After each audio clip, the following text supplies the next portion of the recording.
Good morning. Are you Joseph Roberts? Yes, ma'am. Good morning. Good morning. This is 20-34226. Mr. Roberts, looks like you were on probation for the felony offense of driving while intoxicated, and that you were placed on probation November 30th of 2020. That was a 7-year term in prison that was probated for 7 years. Some of the allegations, it looks like there is an additional driving while intoxicated charge from April 26th of 2026. Um, Curfew issue, operating a vehicle without an ignition interlock device, and then some minor fees. Mr. Nix has filed a motion asking that I set bond in your cases. Currently, there is no bond. He's also handed me, it looks like there was a 30-day treatment at Level Up Treatment Texas,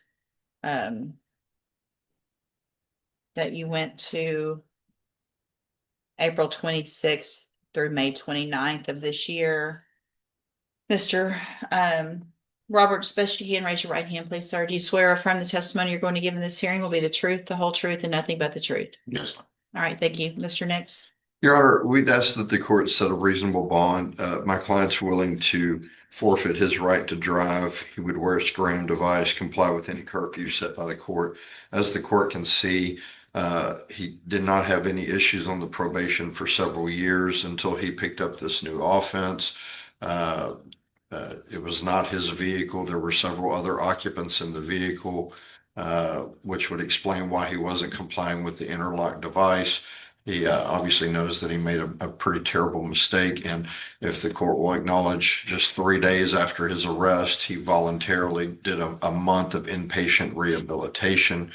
Also, I'd like the court to take knowledge of, and although I didn't put it in my motion, I think we made the court aware with the district attorney. His daughter was brutally murdered about 10 days ago now, somewhere around there. 2 weeks. About 2 weeks ago. His daughter's funeral is this Saturday. She was the victim of one of our homicides here in Beaumont out of a domestic violence situation with what appears to be a boyfriend or ex-boyfriend. He'd like to, be obviously on bail so that he can attend his daughter's funeral. He would adhere to any recommendations, anything that the court requires of him of his bond. He's also just been accepted into an IOP program where he will be doing counseling therapy for alcohol substance abuse. As part of that program, they do random alcohol and drug tests. This is something that his insurance offered him after finding out about his daughter. So not exactly related to the DWI, but it's related to finding out that his daughter was murdered in the way she was murdered. He's taking advantage of that. Obviously, he doesn't want to have an episode where he falls off given what his family's going through. He is not the sole provider of his family, but he is the main provider of his family. They have two homes, one home that they live in, another home that they haven't been able to sell. So they have two mortgages to pay for and bills. Is that correct, Mr. Yes, sir. And right now I'd ask if Mr. Roberts can give more details to the IOP than I might be able to. Can you explain to the judge? What's the name of it, or where is it? What's it through? It's Trust Health. Trust. Trust. TROST. Trust. Yes, ma'am. We do 3-hour sessions, 3 days a week. Is it on? That's a group. Is it I do online? it virtual. I do virtual. Yes, ma'am. They do the random drug screening once a week, and we get a therapy session with a counselor also throughout the week. How do you do your random drug screen? They send an Uber and bring me to Quest on 9th Avenue. So Have you already done one of those? I have one set up for tomorrow. Okay. Yeah. Where do you work? There you go. With Bechtel, Environmental Safety and Health Representative with Bechtel. For our LNG. So how would you get to and from work and things like that if you're not going to drive? Yeah, my nephew also works out there, same shift, so I can ride with him. Okay. Just for the record, I am reviewing the court's file, and part of that does include the probable cause affidavit for the new driving while intoxicated. I was looking to see, but I don't know that It's not yet been received, Your Honor. Testing has not yet been completed. I was trying to also see, do you have a copy of that previous pre-sentence report? I had it on my computer earlier, Your Honor, to pull it back up. Ours didn't, because it's an older case, it's not in here. Okay, please, ma'am.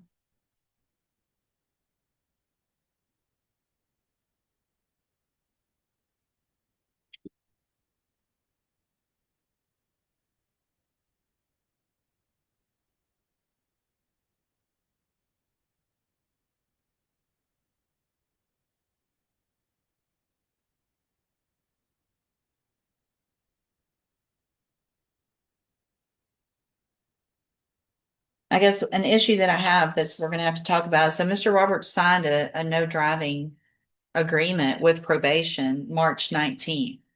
And then the allegations are that a month and a week after when this happened, he was driving. So he'd already told someone and signed an actual document saying he wasn't going to drive. So obviously the argument of I'm not going to drive gives me some concern because you already have been there, done that.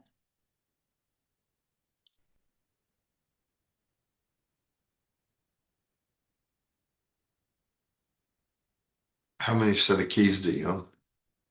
Man. No, to your No, car. oh, I can have one, my wife can have one. For the same car? Yes, sir. We'd be willing to turn over both sets of keys. Wasn't driving his car on this date. Fair enough, Judge. So I'm not saying I'm not going to set it a bond, but these are the concerns that obviously there was something going on that I'm not quite sure about, but obviously there was something going on for there to be a no motor vehicle drive form Yes, ma'am. signed a month before. So there were some concerns already. I have previous PSI. Sounds like it's coming as well over here. Thank you, Mr. Nichols.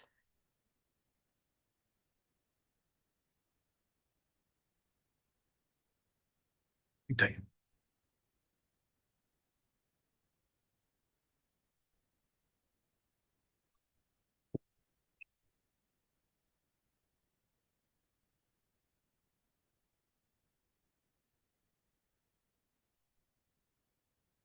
Mr. Nichols, what's your position? Judge, I'd reviewed Ms. Molfino's email correspondence with the court and with Mr. Nix talking about her position on this case. We are not opposed to a reasonable bond being set. Obviously, we have concerns, same as the court, with the driving.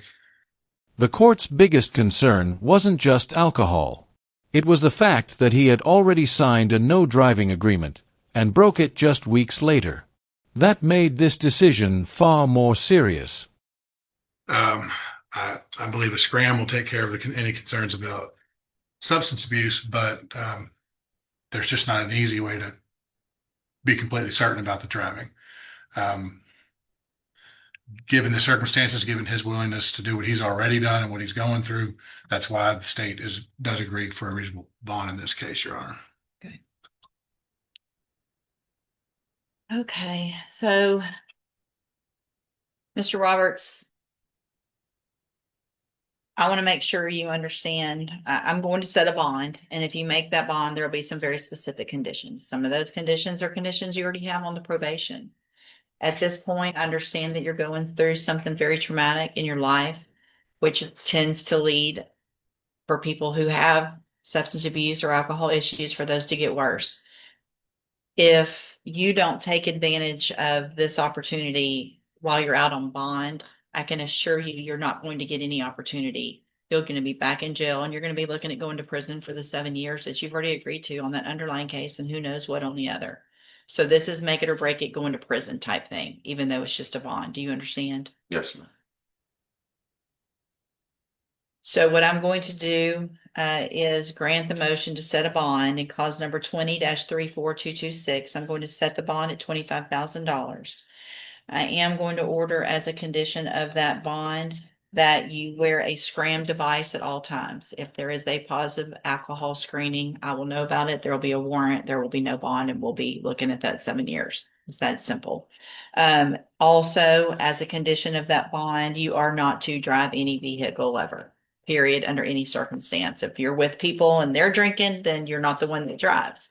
Y'all walk, y'all get an Uber, you do something else. You understand?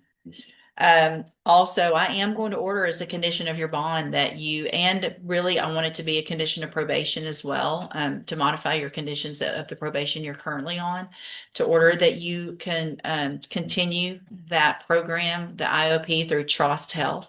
I want proof of that, verification of that, since your probation officer each week or whatever you can do. If it's online, you should be able to print something out to send to them to show that you're doing the 3 hour meetings, as well as any drug or alcohol screen that you get done. You need to get those results also to your probation officer. Okay. Yes, ma'am. So that'll be a condition of bond as well as your probation. The judge granted bond, but with zero room for mistakes. No driving, no alcohol, and strict monitoring. For Joseph Roberts, this wasn't freedom, it was his final warning.